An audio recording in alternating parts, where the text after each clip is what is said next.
Welcome সকলকে learn with ব্লুজার engineer YouTube চ্যানেলে। তো আজকে আমরা দেখব স্ল্যাবের কাস্টিং করার আগে এবং পরবর্তীকালে তার আমাদেরকে কি কি চেক করে নিতে হয় অ্যাজ এ ইঞ্জিনিয়ার হিসাবে। তো চলো শুরু করা যাক। আমাদের প্রি কাস্টিং চেকের মধ্যে পড়ে মানে আমাদেরা স্ল্যাবের যে প্রি কাস্টিং চেক আমরা করব, মানে কাস্টিং হওয়ার আগের মুহূর্তে কী কী চেক করব। তো review structural drawing and general specification, আমাদেরকে আর্কিটেক্ট বা স্ট্রাকচারাল যে ইঞ্জিনিয়াররা আছে তারা আমাদেরকে প্রপার ড্রয়িং প্রোভাইড করে। অ্যাজ পার ড্রয়িং আমাদের কাজ হয়েছে কি না সেগুলো আমাদেরকে চেক করতে হয়, এবং অ্যাজ পার স্পেসিফিকেশান গাইডলাইনও দেওয়া থাকে, ওই গাইডলাইন অনুযায়ী আমাদের কে চেক করে নিতে হয়। ভেরিফাই প্ল্যান স্ল্যাব থিকনেস, মানে স্ল্যাবের যে থিকনেস দিয়ে আছে ওটা ঠিক আছে কি না। ডিজাইন লেভেল, মানে আমাদের ধরো 2550 স্ল্যাব বিমের বটম আছে, তারপর 400 বিম আছে, তারপর 110 স্ল্যাব আছে। তো আমরা প্রপার ওয়েতে হচ্ছে কি না, মানে আমরা 2550 বিম কলম করেছি, তারপর আমরা বিমের জন্য বিম 400 আছে, তো বিমের 400টা কী হবে, 110 ওই বিমের 400-র মধ্যে ঢুকে থাকবে। তো আমরা প্রপার বিমের ডেপথ কত দেখতে পাবো আমরা নিচ থেকে, যে 400 থেকে 110 মাইনাস করলে যতটা হবে সেইটা আমরা নিচ থেকে দেখতে পাবো বিমের ডেপথ। ওকে, তো proper as per design, as per drawing কাজটা হচ্ছে কিনা সেটা আমাদেরকে দেখে নিতে হবে। Verify structural load calculation clearance and work permit. এই স্ট্রাকচারাল লোড ক্যালকুলেশন তো আমাদেরকে স্ট্রাকচারাল ইঞ্জিনিয়াররা দিয়ে দেবে, ওই অনুযায়ী তো ডিজাইন করবে। অ্যাজ এ সাইড ইঞ্জিনিয়ার আমরা কি করব, কি ওই অনুযায়ী কাজটা হচ্ছে কিনা আমাদেরকে মেন দায়িত্ব বা মেন রেসপন্সিবিলিটি আছে কাজটা করানো। তো ঠিক আছে, তো ensure গিড mark out and datum reference level are highly accurate, মানে লেভেল সব জায়গায় এক্সিস্টিং লেভেলটা ঠিক আছে কিনা ওটা আমাদেরকে চেক করে নিতে হয়। তো ঠিক আছে, তারপর ফর্মওয়ার্ক চেকলিস্ট। ফর্মওয়ার্ক চেকলিস্টের মধ্যে কী আছে, ensure formwork is clean and debris and প্রিসিয়াসলি align, মানে কি ফর্মওয়ার্ক মানে আমাদের যে শাটারিং বা সেন্টারিং আমরা যাই বলো, সেন্টারিংটা আমাদের প্রপারলি ক্লিন আছে কি না, মানে এই নয় যে কোনো জায়গায় রাবিশ আছে, কোনো জায়গায় ঠিকঠাক লেভেলে নেই, প্রপার ওয়েতে নেই, জয়েন্ট খুব গ্যাপ বড় আছে, তো এরকম হওয়া চলবে না। তারপর আছে check level plumb line structural position and gaps. এই যে আমি যেটা বললাম গ্যাপ প্রপার থাকা উচিত, 2 mm maximum 2 mm 3 mm gap থাকবে, আর বেশি না। প্রপার লেভেলটা আমরা চেক করব, স্ল্যাবের লেভেল প্রত্যেকটা জায়গায় ঠিক আছে কি না।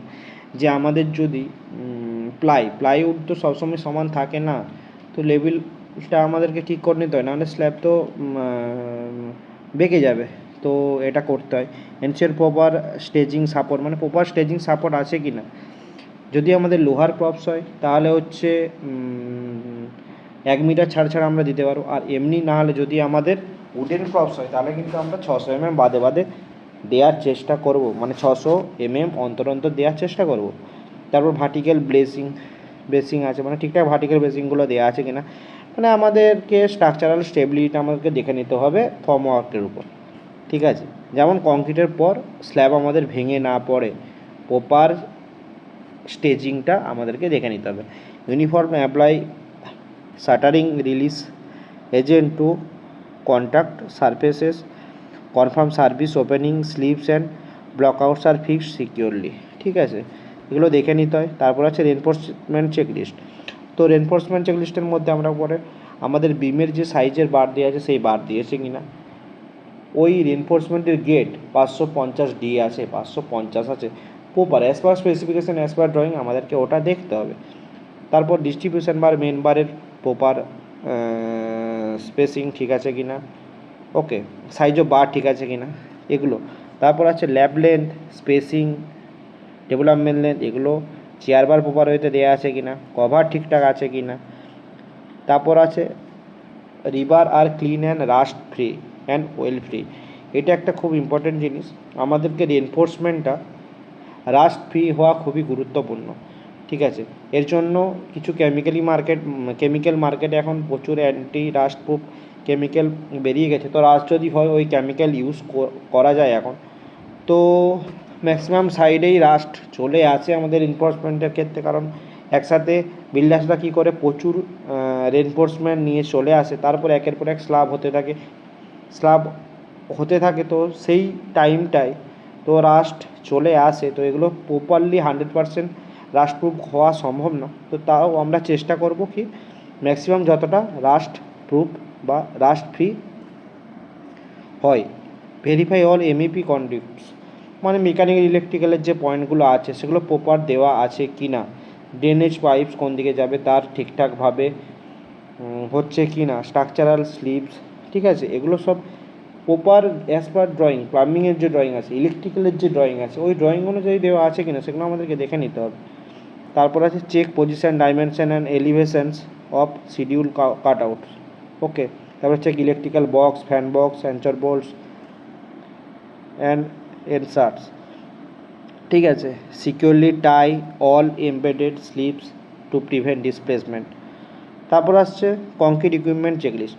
তো কংক্রিট ইকুইপমেন্টের মধ্যে আমাদের কাছে কংক্রিটিং যখন করব তো অ্যাজ পার ডিজাইন বা অ্যাজ পার স্পেসিফিকেশান আমাদের যে গ্রেড দেওয়া আছে সেই গ্রেডেরই পিও হয়েছে কি না, এবং যেই সাপ্লায়ার আমাকে কংক্রিট দেবে, যদি আমরা আরএমসিতে করি, আরএমসিতে ওই টাইমে পাম্প অ্যাভেলেবেল আছে কি না, পাম্পে যদি হয়, আর হেডলোডে তোমরা ঢাললে হেডলোডে সেই রকম লেবার আমাদেরকে আগে থেকে লেবারেরও যে ঠিকঠাক লেবারটা বা ম্যান পাওয়ারটা অ্যাভেলেবেল আছে কি না সেটাও আমাদেরকে দেখে নিতে হবে। নাহলে দেখবে অর্ডার হয়ে গেল, ঠিক আছে, কংক্রিট চলে আসবে বলে পাম্প আসছে না, ম্যাটেরিয়ালের ম্যান পাওয়ারের প্রবলেম হচ্ছে। তো এগুলো একটা প্রপার ফ্যাক্টর, কারণ একটার সঙ্গে একটা রিলেটেড এখানে, তো এগুলো আমাদেরকে দেখে নিতে হবে। তারপর আছে check concrete slump limits as per standard specification অনুযায়ী স্ল্যামটা ঠিক আছে কি না, ঠিক আছে। তারপর আছে during casting checks, start concrete pouring from the farther corner outwards, ঠিক আছে। তো কংক্রিটের যে পোরিং মানে কংক্রিট পন্ডিং টেস্ট আমরা করি স্ল্যাবের ক্ষেত্রে, যেহেতু আমাদের প্রপার যাতে স্ট্রেংথটা গেইন করে স্ল্যাব, সেই জন্য আমরা পন্ডিং টেস্টটা করে থাকি। Maintain continuous concrete supply to avoid cold Joints, ঠিক আছে। এটা ডিউরিং কাস্টিং চেকস বলেছে, সরি এইটা আমি তোমাদেরকে বললাম আফটার কাস্টিং চেক, না এটা ডিউরিং কাস্টিংয়ের সময় আমরা কী কী চেক করব। Start concrete pouring from the farthest corner outward, একটা কর্নার থেকে আমরা করে করে আসবো কংক্রিটটা শুরু, তো ঠিক আছে। তো মেনটেন কন্টিনিউয়াস তো কংক্রিট সাপ্লাইটা হয় সেইটা আমরা চেষ্টা করব, যাতে জয়েন্টটা ঠিকঠাক আসে সেইটা দেখব, কারণ জয়েন্ট বেশি আসলে চাপ আছে। Confirm specified chemical admixture are ready for the ব্যাচিংয়ের জন্য যে অ্যাডমিক্সচার দরকার, অ্যাডমিক্সচারটা আমাদের রেডি আছে কিনা। তারপরে ভেরিফাই স্ট্যান্ড বাই ভাইব্রেটার্স, যে সমস্ত ইকুইপমেন্টগুলো আছে, টাওয়াল, এগুলো আমাদের প্রপারলি কংক্রিটের সময় যে ইকুইপমেন্টগুলো দরকার আছে সেগুলো আমাদের হাতের কাছে রাখতে হবে, ঠিক আছে। Ensure safe and clean access pathway for concrete placement করার সময় মানে কংক্রিট ঠিকঠাক প্লেস করতে পারবো কিনা, তার প্রপার ওয়েটা আমাদের আছে কিনা। কোনো অবস্ট্রাকশন থাকলে, প্রবলেম হলে কংক্রিট ধরতে দেরি হবে, কংক্রিটের স্ট্রেন তাড়াতাড়ি কংক্রিটের স্ট্রেন গেন শুরু হয়ে গেলে বা কংক্রিট যদি প্লাস্টিসিটি লুজ করতে শুরু করে দেয় তখন কী হবে, কংক্রিট এর যে প্রপার আমরা আফটার কাস্টিং যে স্ট্রেনটা পাওয়ার কথা ছিল সেটা পাবো না, ঠিক আছে। তো ensure rigorous compaction using needle vibrator, ঠিক আছে, ভাইব্রেটার দিয়ে ঠিকঠাক কম্প্যাকশন করে নিতে হবে যাতে এয়ারগুলো বেরিয়ে যায়। প্রপার ভাইব্রেশনে একমাত্র হানিকম রেস্ট্রিক্ট করতে পারে। তো ডু নট এভার ভাইব্রেট বলছে, ডু নট ওভার ভাইব্রেট মানে বেশি ভাইব্রেটও করা চলবে না, কারণ সেগ্রিগেশন চলে আসবে, ঠিক আছে। সেগ্রিগেশন মানে এগ্রিগেটটা আলাদা হয়ে যাবে কংক্রিট থেকে, তখন আবার হানিকম বেড়ে যাবে, ঠিক আছে। বেশি ভাইব্রেট করলেও হানিকম বেড়ে যাবে, কম ভাইব্রেট করলেও হানিকম দেখা যাবে, তো ঠিক আছে। Consistently maintain slab finish level with a level screed, ঠিক আছে। তো একদিক থেকে কংক্রিট হয়ে আসবে, একদিক থেকে আমরা ফিনিশিং করে করে আসবো, এবং কি আমরা প্রপার কংক্রিটের যে স্ল্যাবের যে থিকনেসটা আমরা চেক করে করে আসতে থাকবো। যদি আমাদের 125 বা 110-এর যা মানে অ্যাজ পার ড্রয়িং যে থিকনেসের স্ল্যাব হবে সেই থিকনেসটা আমরা পাচ্ছি না, নাহলে কোনো জায়গায় 125 স্ল্যাব, কোনো জায়গায় 150, কোনো জায়গায় 140, কোন জায়গায় 120 এরকম হতে থাকলে প্রবলেম। ঠিক আছে, আমাদের 125 মানে 125ই থাকবে, এইটা আমাদেরকে মাথায় রেখে কাস্টিংটা করতে হবে এবং প্রপারলি কাস্টিং হওয়ার সঙ্গে সঙ্গে আমরা চেক করে করে করে করে এক সাইড থেকে আসতে হবে। তারপরে পোস্ট কাস্টিং চেকলিস্ট। পোস্ট কাস্টিংয়ের মধ্যে কী আছে? Finish the slab surface smoothly per client requirements, মানে ক্লায়েন্টের রিকোয়ারমেন্ট অনুযায়ী স্মুথলি ফিনিশ করতে হবে।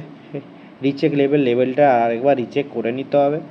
ওভারঅল ফ্ল্যাটনেস প্রপারলি ফ্ল্যাট আছে কি না। অ্যান্ড স্লোপ ড্রেনেজ লাইন, মানে ড্রেনেজ লাইন অনুযায়ী যদি আমাদের কোথাও স্লোপ দেওয়া থাকে ওই স্লোপটা কিন্তু মেনটেন করে দিতে হবে।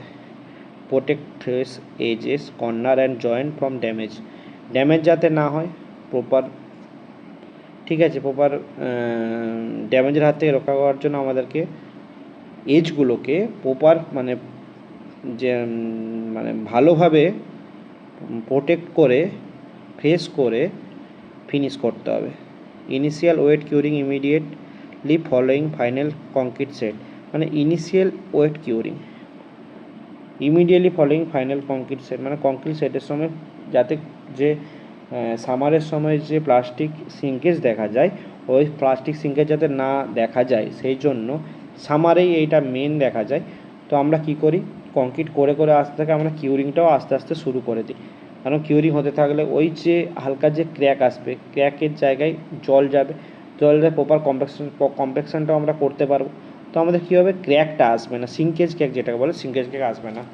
Maintain recommended wet curing for at least 7 থেকে 14 ডেজ, 7 থেকে 14 দিন আমাদেরকে বন্ডিং টেস্ট করতে হবে।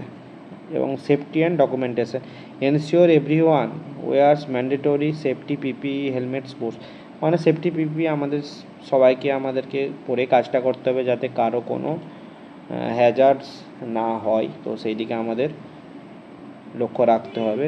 Keep work corridor scaffolding casting deck safe, ঠিক আছে, এগুলোকে সেফভাবে খেয়াল রাখতে হবে। Record casting start and stop time, কখন শুরু হচ্ছে বন্ধ হচ্ছে কাস্টিং সেইটা দেখতে হবে। কিউব স্যাম্পল ডেটা আমাদেরকে দেখতে হবে। ঠিক আছে, মানে as per quantity of concrete আমরা কিউবের স্যাম্পল নিয়ে থাকি, তো আমাদেরকে দেখতে হবে কোন অনুযায়ী কত আমাদের কোয়ান্টিটি, কত মিটার কিউব বা কত কিউ আমাদের কংক্রিট লাগছে, সেই অনুযায়ী আমাদের কিউবটা আমরা নিচ্ছি কি না। নাহলে দেখবে 50 কিউ ঢালাই হয়ে গেছে, আমরা এক সেট কিউব নিয়েছি মানে 3টা কিউব নিয়ে বসে আছি, তো সেইটা তো করা উচিত না। তো ঠিক আছে, তো এইটা গাইডলাইন, যে হিসাবে গাইডলাইন থাকবে সেই হিসাবে সেগুলো ফলো করতে হবে। File concrete pour cut sample data and structural ড্রয়িংটাকে মাস্ট ফলো করেই কাজটা করতে হবে। আর স্ল্যাম ডেটা, মানে আমাদের যদি 5 গাড়ি ধরো আরএমসির 5 গাড়ির কংক্রিট লাগে, 5 গাড়ি প্রত্যেকটা গাড়ির কী স্ল্যাম আসছে তো সেটার টেস্ট আমাদেরকে করে দেখাতে হবে। ঠিক আছে, তো চলো আমাদের স্ল্যাব কিন্তু এখানে বলেছে কি, quality of slab casting is the result of proper planning, systematic inspection, carefully execution and rigorous wet curing. ঠিক আছে, তো স্ল্যাব একটা ইম্পর্ট্যান্ট আমাদের পার্ট বিল্ডিংয়ের, যেটা কাস্টিংয়ের সময় আমাদেরকে খুবই খেয়াল রাখা উচিত। তো সেটা আমাদের কী কী করণীয় আছে এটা আমরা দেখলাম, তো এগুলো তোমরা খেয়াল রাখবে, প্রত্যেকটা ইঞ্জিনিয়ারদের এটা খেয়াল রাখা অন্তত গুরুত্বপূর্ণ।